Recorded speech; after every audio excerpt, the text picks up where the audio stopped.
उजाडू दे आज साकड हे माग, होऊ दे पहाट नवी. आता होऊन जाऊ दे साऱ्या जगाला पाहू दे, पडू दे पाऊल जरी काट पाया खाली सापडल्याला येऊ दे, पडू दे पाऊल.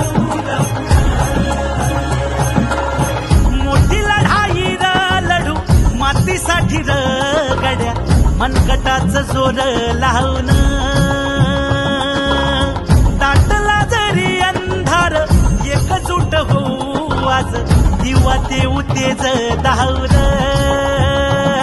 तू आभाळ आभाळ वादळ तुझ तू राजा, आसमानीच बळ धावली.